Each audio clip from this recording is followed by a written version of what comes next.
And please, family, continue vibing with us by liking and subscribing to our videos and content. And don't forget to share because you never know whose life you can change. Hit that like button, baby. Because as a coach and a mentor, you're always pouring into people. Who want to pour into you guys when tragedy hit? Welcome back, y'all, to this segment of Cutting It Up, where I'm your host, Vernon Miles, and where we're going to be highlighting coaches and mentor again. So look, y'all, don't go nowhere, and please stay in tune with us on this segment of Cutting It Up.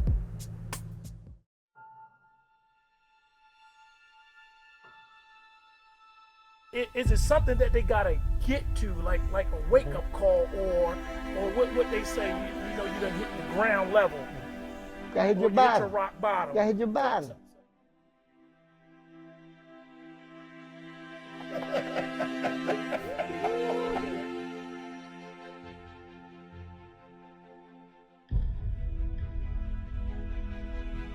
I want to defeat this disease, demon, generational curse, whatever we call it.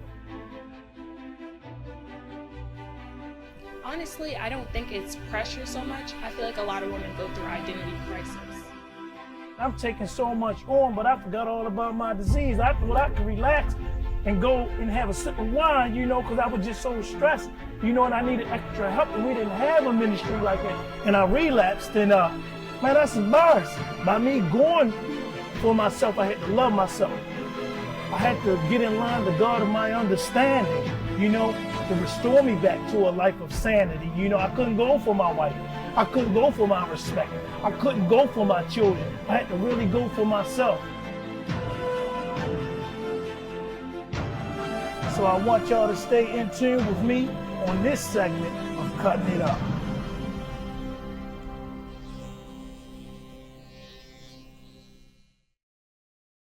Welcome back, y'all, to this segment of Cutting It Up.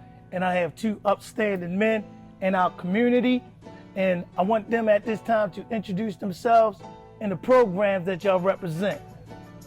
Elder Terrence Wheeler, head varsity football coach at Baltimore Polytechnic Institute.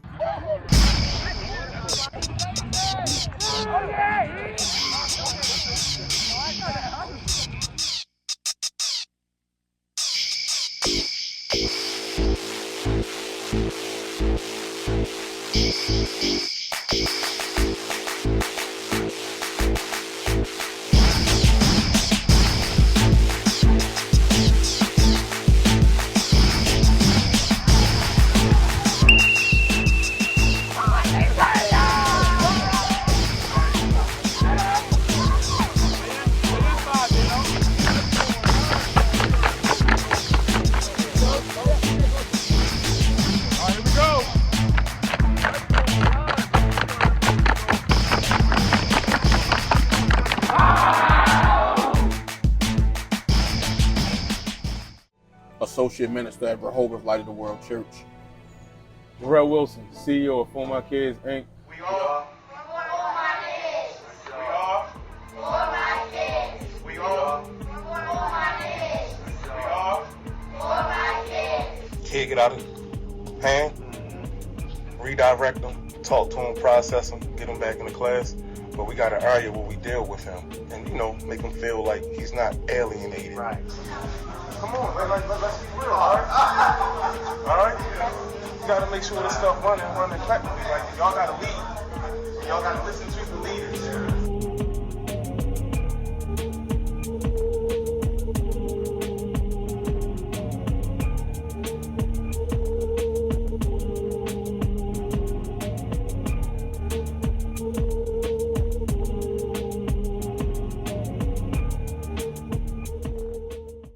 Which is a nonprofit that helps families in Baltimore City with housing, jobs, and aftercare and mentorship. I want to ask y'all a question. What was it like growing up in Baltimore and the challenges that y'all had to face as youth coming up in Baltimore that drives y'all passion and that gives y'all that push to doing what y'all doing right now? What was it like growing up? So It was tough, man, because I know him growing up and we know each other and we were surrounded by the elements that could really take us down. So a lot of times we had to kind of like go left when everybody was going right. Sometimes we went right, but we knew how to make sure that we ain't stay going right. That's right. So, you know, our surrounding cast was honestly like negative guys. And I remember that. And he can attest to this because we grew up. These guys were negative, man. We might have had a couple that were positive. So for me, I learned what not to do through the negativity. That's right. You know? Yeah, same thing, man. It was just, you know, it was violent growing up.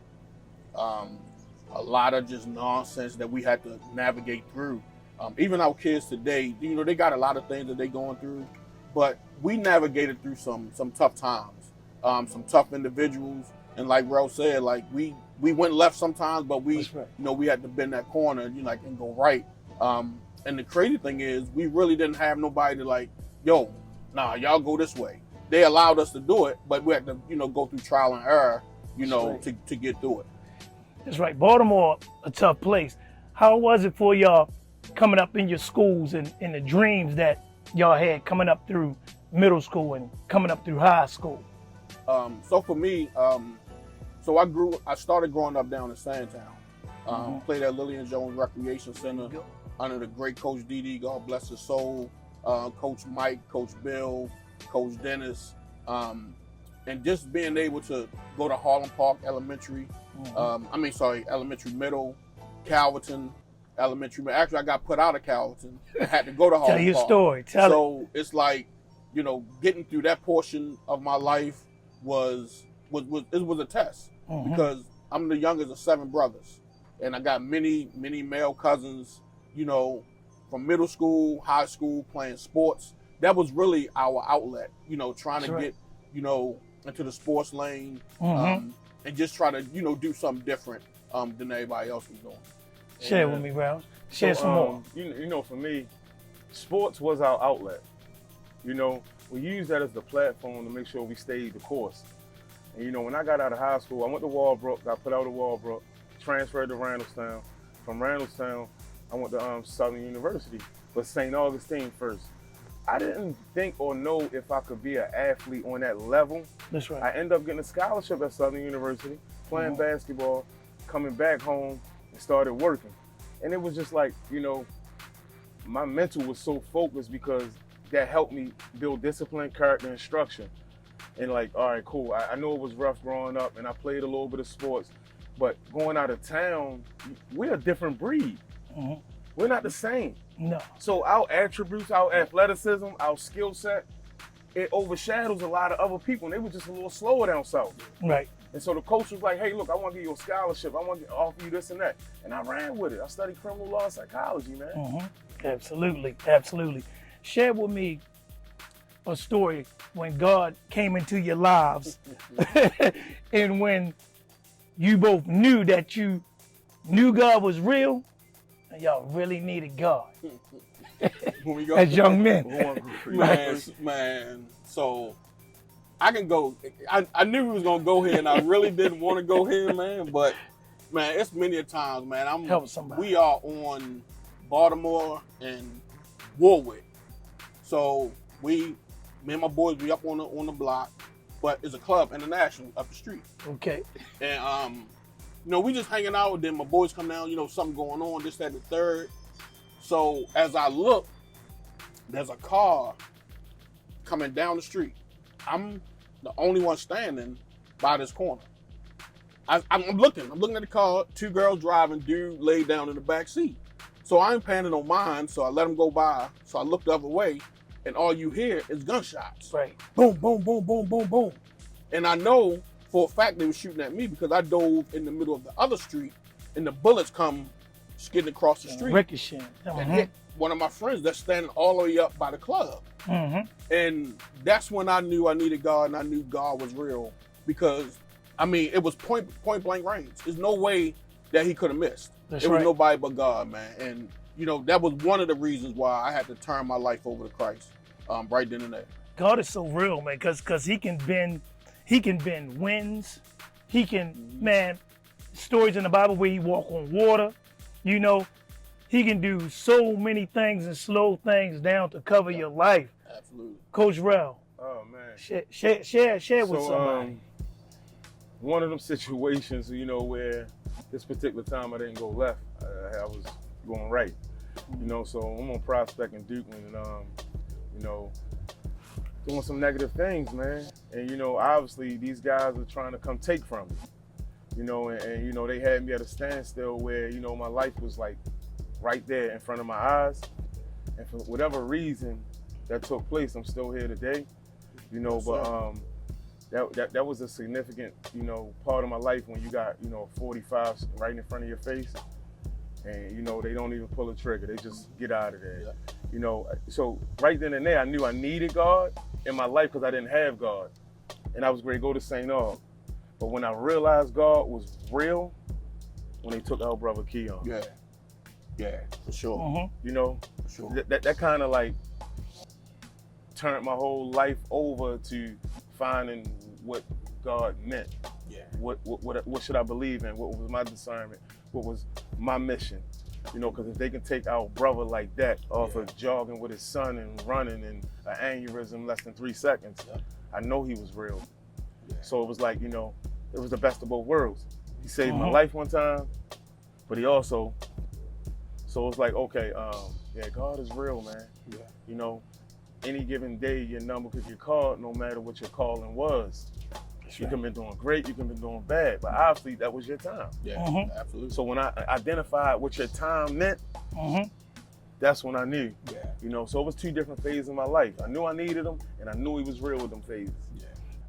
When did you both got the revelation that you knew that you was going to be coaches, mentors, preachers? We got a preacher right here in the house. When did y'all get that revelation that you knew it was time for you to go forth in that call that God spoke into your spirit? For me, just my path alone, I knew I was going to have to be a coach because I didn't want kids to have all the talent in the world and squander it. That's exactly what I did. Baseball, football, basketball, all the talent in the world, but I squandered it. You know what I'm saying? And the reason why I coach with the passion that I coach with now is to keep kids from doing the same thing that I did. You know, I know a lot of that is cliche, Right. but that is exactly why I do what I do. I don't want you to be a top quarterback, go to JUCO, and don't do nothing else. I don't want you to be a top baseball prospect, don't do nothing else. I don't want you to be a basketball prospect and don't do nothing else. Because we have too much to give to these young men and women, and everything that's in me, I'm going to give it to them. And just being able to know my calling and know what my niche is, I'm cool with it. You know what I'm saying? So being a coach, I want to keep kids from making the same mistakes that I did. And, you know, just growing up the way that I did, you know, I knew God at some point was going to call me, you know, to ministry, but I didn't want to go to ministry. But, you know, he'll drag you. Like, he'll let you go through the ringer, and then here we are. Same here. That spoke volumes, Coach Terrence. And when I say why it spoke volumes, because all the years that I played baseball in the hot sun, double headers, coaches using you. I need you for this tournament. I need you for that tournament. And at the end of the day, I mean, I knew I was pro material. Pittsburgh Pirates came and drafted me. I wasn't even supposed to go to Milford Mill. They wanted me to go straight to AA baseball. And my mother said, no, I want him to get his high school diploma. But once that ended and we had to take a test, SATs came out of nowhere. Like, where did SATs come from? Majority of us failed the SATs because we weren't prepared. But once I seen that baseball dream was dying, I begged my cousins, please put me in the drug game. Please put me in the dope game. I was angry. Yeah. Go ahead, Coach Rel. When did God put that in you? So for me, ideally, I was a leader at an early age. I'm the oldest of 7 sisters. So I had to be a man of the house. You know, my little brother, he died, in our house My God. at that time.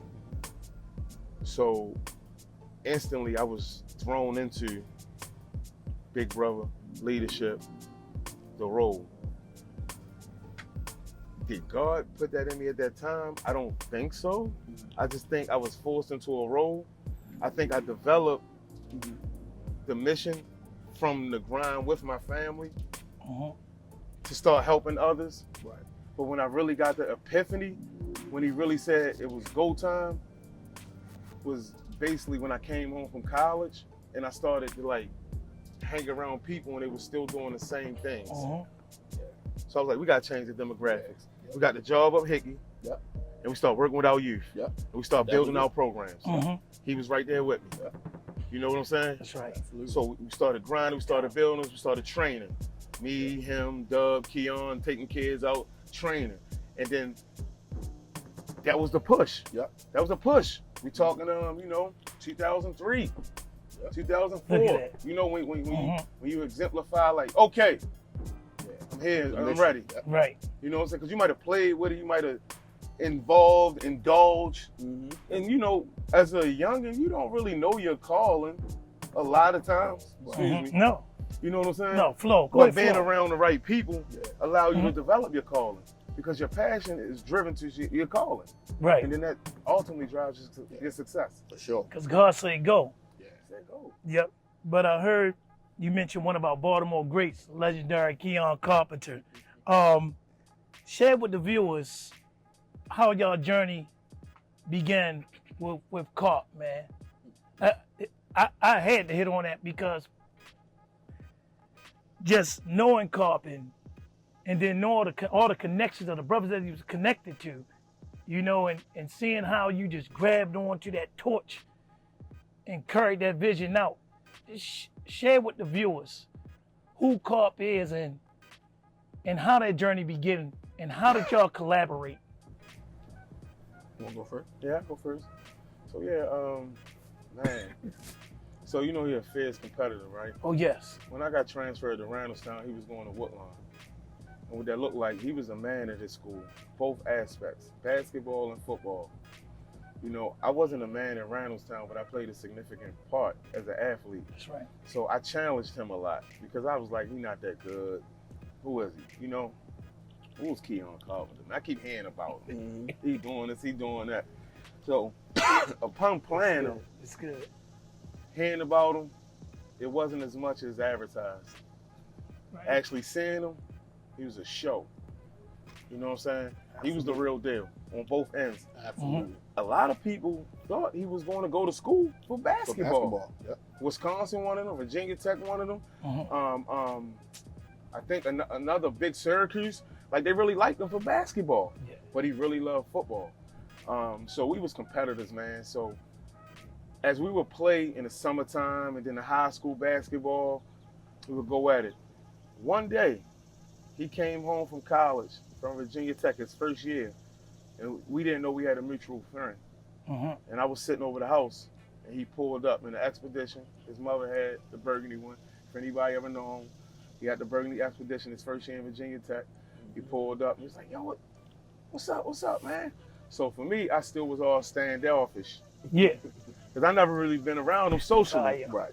Like, I'm like, man, I don't know, man, what's up? Right. Ain't jocking. Like, oh yeah, man, y'all something, y'all couldn't with us, man. Anyway, man, it's all good. So I said, man, y'all, and we kind of built from there. And then like every day we started to literally build from there. He was finding out what I was into, and I was kind of into the same stuff that I was into now, but on a minute scale.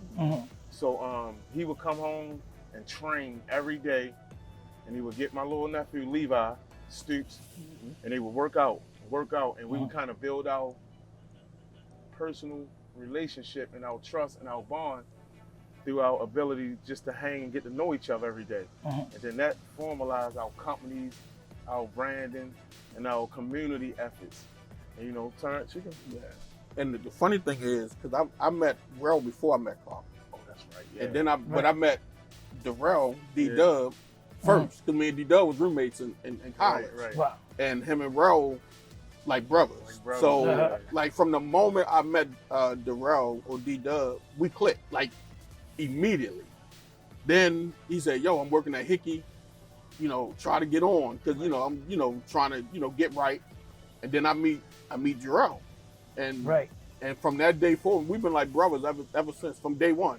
I mean, wasn't a whole bunch of conversation, nothing. But the love we had for D-Dub, we had the love for each other. So, you know, as, you know, years go on, Rel was like, yo, I gotta let you meet my man Carl. And we were supposed to meet a couple times, but, you know, life happens, you know, I ain't really had a time. And then one day, man, we linked up, and I hit Carp in the inbox. This way we was doing to shut down the travel team. That's right. And I he remember. was like, yo, just come to the meeting. We had a meeting at Woodlawn.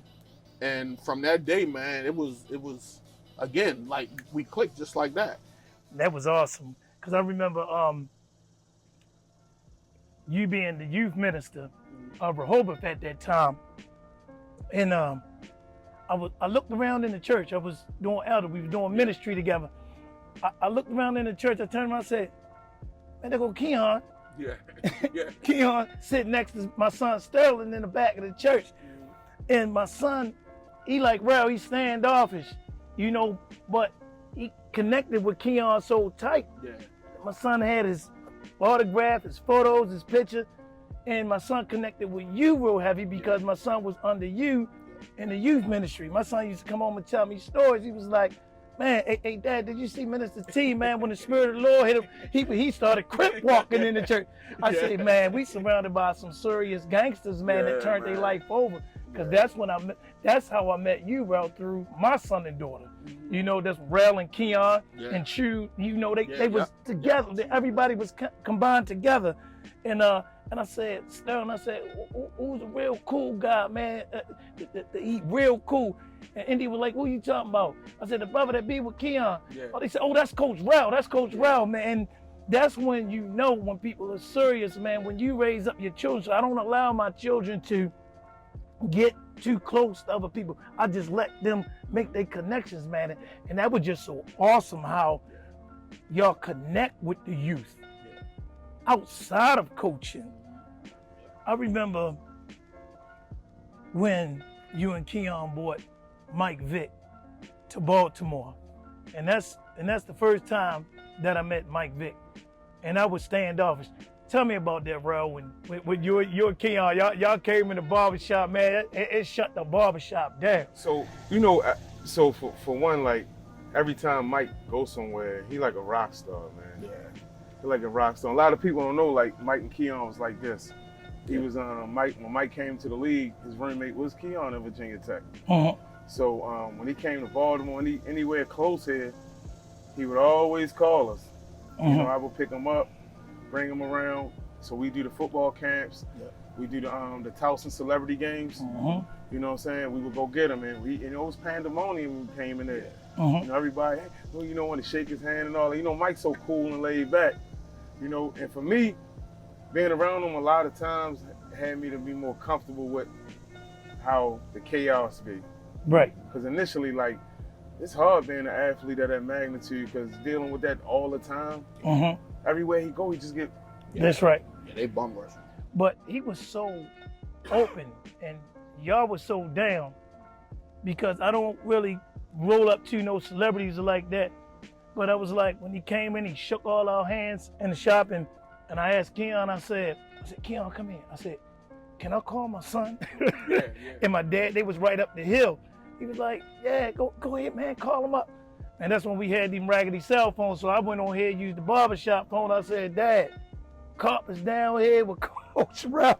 And I said, man, he took pictures of him. Man, it was just so awesome, you know, to experience that. Yeah, he's down to earth dude, man. Yeah, he is. We was in Florida. Remember that picture I got with him on my joint. And like when y'all used to bring him up, I wasn't embedded all the way yet. But the tournaments, I would be at the tournaments coaching.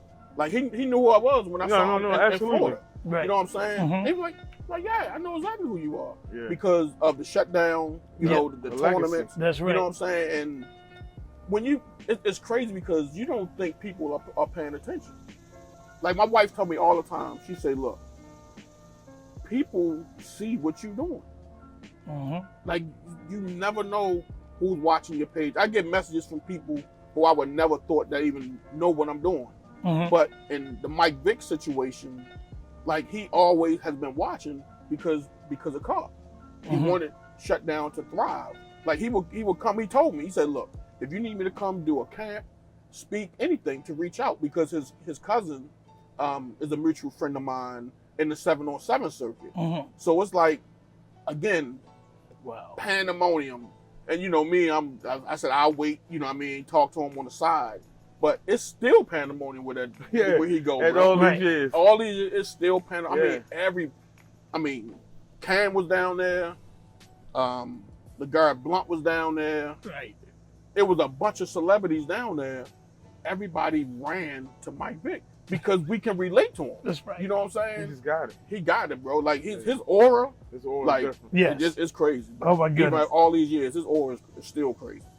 Tell me about it was a black tie affair event at Mondawmin Mall.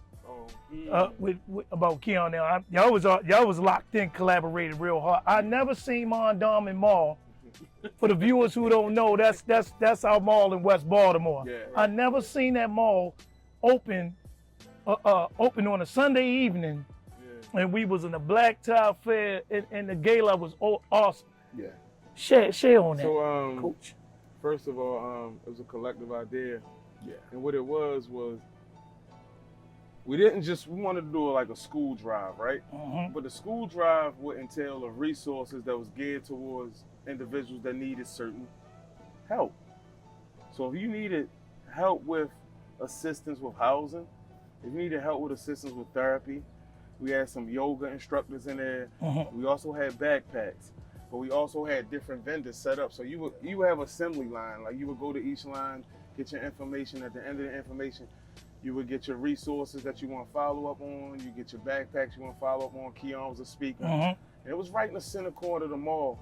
And what that did was it gave the people an opportunity to see it is a community org, which was the Carpenter House and us, actually giving back on a big scale. Mm-hmm. Wow. You know what I'm saying? So we're not just doing the event at a venue. No, we're going to do it in the heart of West Baltimore. That's right. Right here. Small Miss Smoot. What's her Yeah, name? Romaine. Romaine. Yeah. Romaine. What's her last name? I think it's Smoot. Smoot. Yeah. Romaine. Mhm. Shout out to Mr. Romaine. You Yep. know who we are. Yep. Mm-hmm. You were very instrumental in making that happen, Absolutely. with signing it and getting powerful. us in there. That's right. It was an awesome opportunity, man. We had a couple delegates. We had some powerful people in the house. And it exemplified what black leadership is all Yeah. about. Yeah, he honored a few people from the community that night too. Yeah, they got awards. Yeah, matter of fact, our pastor got one that Yeah. night. That's right. Sure did. And it was dope, man. And like you said, just transforming, Mondawmin into like a hall, Yeah. like nobody, really They never never even seen think that. of Right. it. Right. And it was And you can beautiful. still go shopping. Yeah, you can still go We shop. just had that little We just section. had that section. And you never thought We should do that again. you never thought that you was in West Baltimore. When I came outside the mall, when we went inside, it looked like we was in a whole nother place. And those are things that God has given to y'all, the vision that y'all can shift the whole vision of Baltimore, what we seeing, not just for the youth. Man, I'm telling you, Keon, man, he was so clean. He had some red bottoms on. Yeah. Yes, And I asked my wife, I said, what are those? She said, baby, they red bottoms. I said, yeah. I said, I need a pair of them. Yes, sir. I said, I need a pair. She said, they cost a little bit. I said, well, it was Christmas time. I said, I wait for Easter. Yeah. I said, we'll get them. Yeah. But yeah, man. but to turn the page, tragedy had hit. I remember I got a couple phone calls from you, Coach Terrence, and the passing of your brothers, the passing of your coaching brothers, leading up to Keon. Share with me what y'all were going through during that time. So Go ahead. you so I know I had some stuff that really was killing me internally. Terrence had deaths like more frequent at that particular time. Yep. You know, his brother, you know, our other coach, Coach Coach Curtis. Coach Curtis, you know, and Den Cup, you know what I'm saying? Yes. So, like, me, just the day-to-day living of dealing with the repercussions of my other brothers, you know, their stress level, their focus, their mental health. And then when the Keon thing hit, I shut down. You know, I was no good to nobody because I had to get myself together. And a lot of times we find ourselves trying to fix and do things, and we're not even mentally focused to do these things. That's right. But we want to be the best we can, so we over exuberate ourselves. We do too much. So I had to shut down and fix myself, man, and get my mind right. You know what I'm saying? For That's maybe right. a year and a half. Yeah. And I didn't shut down from the world. I just shut down from the distractions, if that makes sense. That's right. And you know, if I didn't do that, I don't think I would be where I'm at today, because sometimes you gotta take 2 steps back to go 3 steps forward. And you know, ultimately, we don't want death to be our push, but I took it personal after that. So it was more so, it wasn't a mission, it wasn't a vision no more. It was like, this is my life, this is personal, bro. I got us from here. Because as a coach and a mentor, you're always pouring into people. Who going to pour into you guys when tragedy hit? Because I remember I like to see things, I like to observe things, and I watch you at the burial, the last part where we all poured in to Woodlawn Cemetery, and I just seen you, how you were still leading, you were still pouring into everybody, and man, and my heart goes out to you as a leader. And as you're pouring out, I was just standing back and just interceding, because I seen the pain, I seen the tears flowing. The phone calls I got from Coach Terrence. Coach. Yeah, it was tough, bro. I mean, like, real tough. 'Cause it was back to back. Right. Like back to back, back to back, back to back. And not only going through the process, but like some of these funerals, I had to preach some of these eulogies. So it was added grief, added pressure, you know, pouring into everybody, nobody's pouring into you. And like bro said, you know, I had to go get therapy, bro. I had to go get therapy at the Roberta's house. And I finished another program last November for grief, because I was going through it, but I would have nightmares, like all types of stuff, bro. That's key. I'm still in therapy. Yeah. That's key. And I believe all of us men should be in therapy. And I'm gonna go there. Yeah. The Black African American man. Not too long. We just really not too long ago, our great grandfathers, we just coming out of slavery and coming out of segregation. And then we still pouring into our community, our youth, still hold one another up. Therapy is a must. Absolutely. How did you, well therapy is awesome, but what else? Tell me more about your rebound, because you had to rebound, because we know death is only for a moment. That sting is gone. And you know that your brothers are in paradise on the other side, cheering you on. What gave y'all that drive to get back to where y'all are today? No, it was a process. My mission, and like I said, it was personal, man. It was personal. We started something. We started something. Carpenter's house, shut down academy. For my kids, commitment for change, special delivery.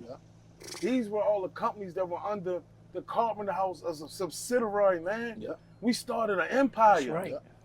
I had to keep going because we wasn't finished. We wasn't finished. We just wasn't. And that's why I kept going. You know, same here, man. Like everything I do, it's to honor him. To honor him, man. And just to see the fruits of his labor in me. Like in coaching wise, you know, Of course, God get all the glory. Mm-hmm. One for Keon taking a chance on me, bro. Mm-hmm. I don't know where I would be right now. I really don't. Man, I got NFL defensive coordinator game plans in my email because this man wanted me to be successful. Man, he was the greatest leader I've ever been around and the greatest leader I ever watched because he let us be us. You know what I'm saying? He started his empire and he gave it to us. He gave it to us. And he allowed us to be who we are. He was so comfortable in his skin. Yo, you run shutdown. You continue to run Carpenter's House for my kids. I'm going to chill. I'm going to do what I need to do on the back end. But this is ours. He never said this is mine. He never said that. He never said this is. That's why everything I do is to honor him, man. And wherever you go, for my kids, Carpenter's House, Shutdown Academy still ring bells to this day. And to this day. And while you right there, Coach Wheeler, touch on your journey of how did the becoming of you as the head coach of Poly varsity football team. So 2015, we won the national championship. High school was calling. I want you to come on the staff. This was shut down. This was shut down. So Yeah, high school time. coach was calling, like, look, I want you on the staff, this, that, and the third. And of course, I called him. I said, look, this was on the table. He told me to go to Poly, bro. And like I said, now he can't do nothing to me, but he told me to go to Poly. And he said, go to Poly. He said, that's where you want to be. And then once I got there, I understood the academic portion of Poly. So that's why I never left. Because I couldn't go to a family and just offer them football. Because what we stood for was academics first, student athlete. So I go to Poly as one of 3 quarterback coaches. Volunteer coach back in 2015, going into 2016. Did that for a couple years. I left for a month to go to another school. The school folded. Coach O'Neal got the head coaching job at Poly. He said, I want you to come run the JV program. 2018, back. Run the JV program. Developing student athletes for varsity. And then last year, the job came available. That's right. And I applied for it. And here we are. Man, that's so awesome because when I started your interview, I had no idea that you would be the head varsity coach of a serious program in Baltimore because I see the anointing, the call upon your life. I'm sitting there seeing the work of Shutdown. I'm seeing the work of what he's doing in ministry, in his church. That I know that God is taking you somewhere big. And to come back, because our producer, Andre Tyler, at the time, we couldn't really get our schedule together. Yeah. But we knew that we had to get this set up and get this interview going. But to come back and see how God elevated you that fast, that's why we true brothers right here. Absolutely. We don't wait till somebody get to a high level that, oh man, hey, I want to come and interview you. Absolutely. No, it's the calling upon your life. Yeah, this started back in October of last year, something like that. Mm-hmm. It was a while ago when you and Sterling came to the field. That's right. I still got that footage on my phone. Right. Still got that footage on my phone. Yeah, we're gonna see some of that footage on this show. Yeah. Coach Ralph, you know where we going? FMK for my kids. Yes, sir. Touch on for my kids and how God has called you into that, and tell us what it's all about. So obviously, it started where we started the build from the Carpenter House. And when he passed suddenly, for my kids, like springboarded. Getting more heavily into the greater Baltimore area of helping families not just kids. Mm-hmm. You know, working with individuals, job readiness, training, Mm-hmm. working with individuals who's homeless, you know, working with kids and young women who has been victims of abuse. So I've developed several programs with the mayor's office, child support That's program, the schools now. And you know, it's crazy because I look back at everything that we used to do. We were just trying to figure it out. Yeah. Now I'm actually like writing RFPs, getting contracts, signing checks, taking over programs and implementing programs for my kids. It's powerful. To this day, we helped over 300 families with housing, 200 of them that were homeless. Mike got maybe 80 to 90 people in the last 2 years, careers, not jobs. Mm-hmm. So I do assessments. I don't That's right. try to say, hey, I'm just gonna get you a job. I figure out what you love to do, and I line you up what you love to do. So you're more likely to stay in there if you love it. Mm-hmm. So a lot of guys, I got jobs, but I got a lot of guys' careers. That's I right. still help kids on a major scale. Aftercare program is crazy. Throughout the whole school year, we pick our kids up from school, we bring them to our center, do STEM, reading and writing. As I stated earlier, 78% of our kids is on the 4th grade level of reading in Baltimore City. Break it Which is down. sad, Speak to them. you know? So we help implement that knowledge in them tutorials where they can gain some success, man. Mhm. Instead of just having an after-school program where they playing sports, they watching TV, they on games. Mhm. We don't do that type of stuff. All that stuff is extracurricular when we go outside our program.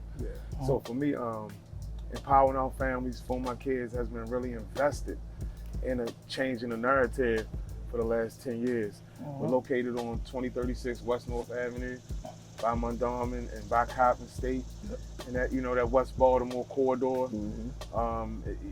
And us, we just still growing, man. We got our mental health provider, so we provide mental health therapy now. Kind of getting that situated when I will be in schools, literally like working and helping kids when they go into them phases. We can just attack the issue right then and there, then redirect them back in class. We show them the tough love of what that looks like coming from us. That's right. So the programs is growing, man. I'm just happy to be, you know, a part of that and have the mindset and the energy to keep pushing. But it's springboarded from what we started. That's right. And this is where we at. And he failed to mention he fed the whole city during the whole pandemic too. That's right. Oh, yeah. The whole pandemic, and he's still feeding people right now. Yeah. So I don't want him to, you know, Go ahead. sugarcoat what he doing. That was a big part of our Like program. he is, That's right. he is. Man, that's my brother, bro. Like, and to see his commitment to the mission, like it's unbelievable, bro. It's unbelievable. And Appreciate you know, it, just bro. want to tell you I love you, I man. love you too, man. Thank you. Continue the journey, brother. Thank You you, know, man. we rock. You know, Yeah. every chance we get. And man, I know Carp is smiling down on us, That's man. right. And you know, keeping the mission alive. But Rel has been an integral part of the movement from day one. I mean, integral part since day one. And I don't want him to not go recognized for that. That's right. He don't do it for recognition. He don't do it for recognition. But I want to let him know that he needs that recognition. That's right. Because if it wasn't for him, a lot of these programs wouldn't even be off the board. Like, we from Baltimore, and his program is like right in ground zero in North Avenue. So he is changing lives. God is using him, and it is very impactful. And a question that I want to ask, have y'all lost any youth to the streets or about that y'all been bringing up? Because I want the viewers to know that this is a life and death. This is a rescue mission, coaches. This is a rescue mission. So I got mine noted. And I want you to share a success story as well. So since 2022, I lost 11 youth that I've really helped and known and been a part of their life to gun violence, strictly gun violence. Yep. Pretty sure Coach has lost some. Yep. But for me, yeah, I lost 11 youth. Like I said, I always text myself whenever I lose one of my youth. For me, I try to figure out what I can do better for the next one. So, and a lot of times, our kids choose to go that route. So it's not what you could have did better. It's just how you can improve more, better standards. Right. Like when you think about going this route, do this. Yeah. Because sometimes we don't give them an option. We just tell them they can't do it. Yeah. They're going to do it, but you got to make sure they don't do X, Y, Z, and it's kind of, you got to know how to navigate your kids. You got to meet them at their needs. Yeah. If they never was trained or raised or governed by professionals or adult or mother and father, how do you expect them to articulate this? That's right. And so, that's my thing, man. That shit hurts. That's right. Like, I just lost a youth 2 months ago. And it's crazy because I just helped him get a job. And he was doing good, felt as though he needed to do extra and being around the wrong place at the wrong time. A lot of them are like that. I give you an example. The kid at Merville, they killed the kid during the day in the high school, the football game. We all remember that, right? Yeah, I remember. That's right. I was on my way to the game. I need y'all to hear this. The kid at Merville that got killed, he got killed by another kid because that kid killed his brother. Retaliatory. You get me? When he killed him, he took his mask off. Do y'all remember? Threw the mask right then and there. You get what I'm saying? So now a mother lost 2 sons. One to death and one to the prison system. You get what I'm saying? But he just retaliating because they shot his brother and they on the gram and doing all this and that. Right. That was just a snippet of, and that was one of the, like, you know what I'm saying? That was, and it's kind of sad because it was during after school hours, 3:45. This is what we face, man. But that kid never got no intervening or intervention or help to say, this is what you do. He just snapped. Now he cried home. He don't call home, he cry home. It's a big difference. His mother on the phone crying to me because he's crying home. I don't know what to do, man. I don't know what to do. I can't take this. 17, man. Choices, man. Decisions and choices. This is what we up against. So it hurt, big dog. You hear me? That's why I keep pushing. That's why I keep fighting. Because there's nowhere in the world, out of all the hundreds and hundreds of years that we had to pick cotton and slave and get beat, we still getting sent away. Sent away. Remember I told you, 90-something thousand for each inmate. It's 4,200 people in JCI and MCI prison system combined. Break those numbers down. It's a lot of revenue, man. It is. We only care about us. You know what I'm saying? It's just sad, man. But that's where we at in life, man. That's why it takes Coach T, me, you, a village. That's the best saying I've always heard all my life. It takes a village. And we heard that since we was a what? It takes a village, man. We don't stick to them cores, though. You remember how you was calling me? You haven't been recently because you probably ain't had no tough kids. Hey, like, this boy calling me, I need to send him to you. I need to send him to you. You get what I'm saying? That's right. It takes a village.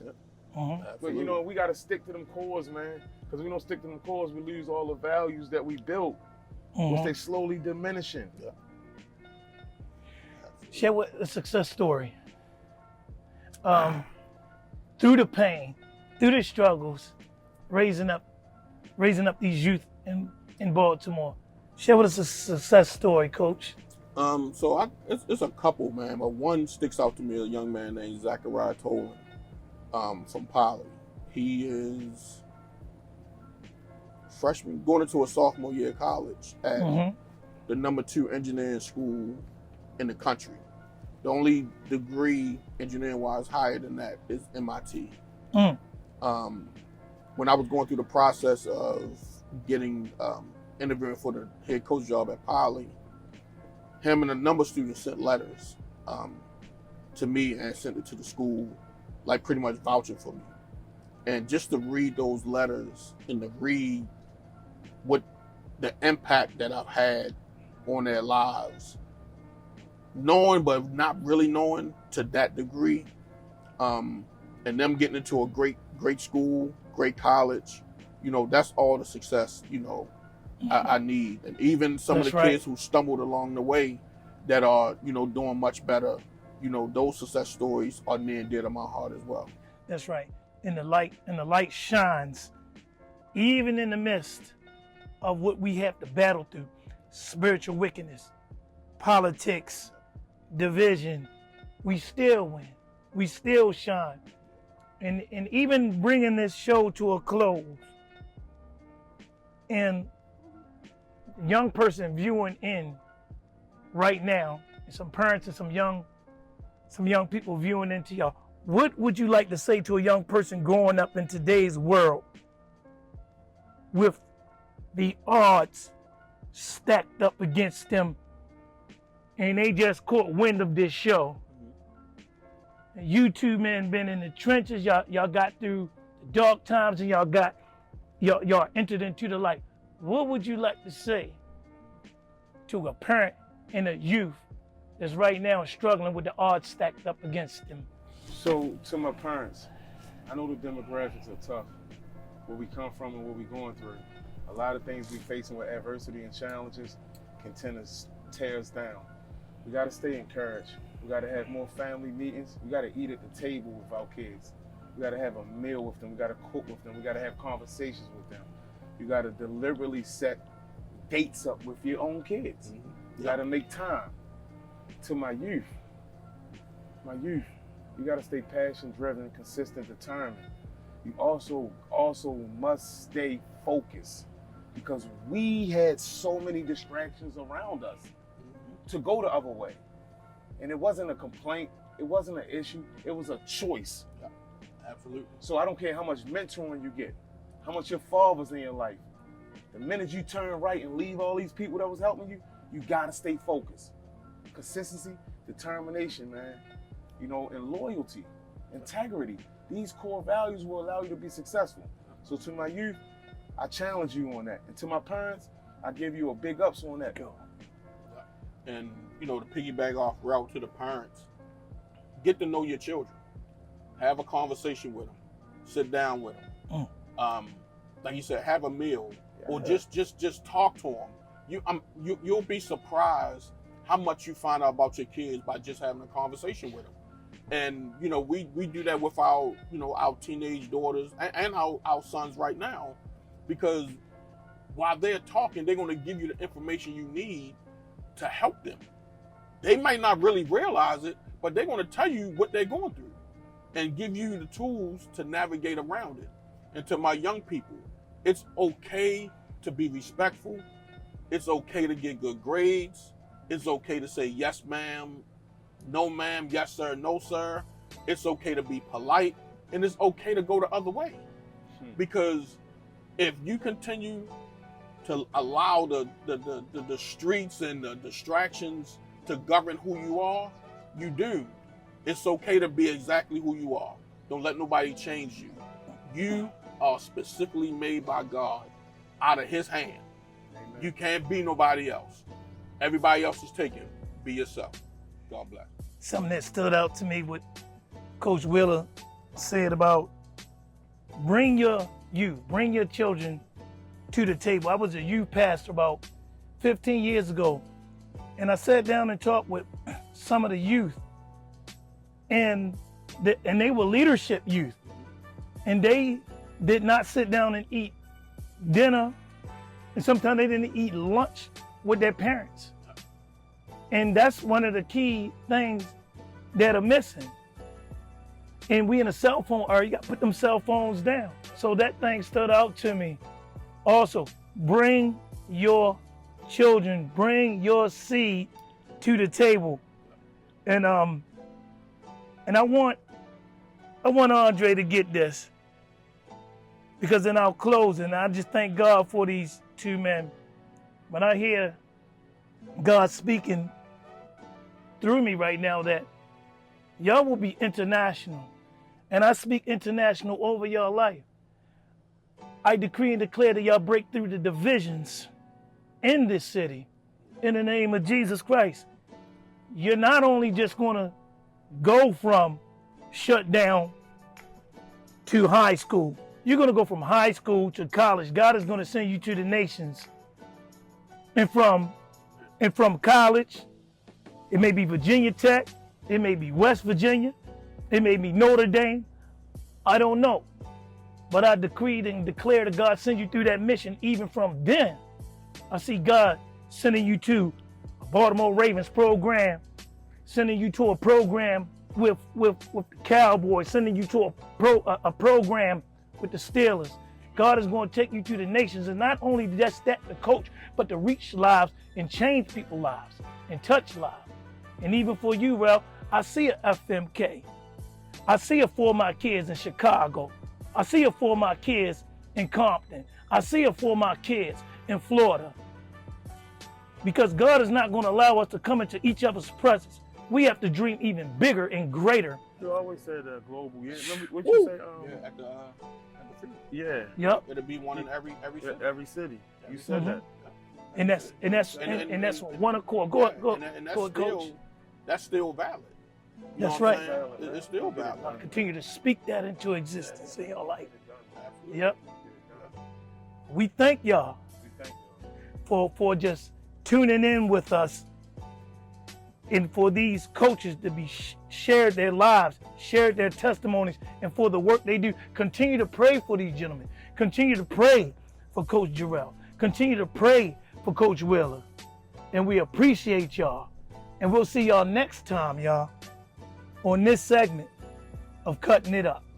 We out.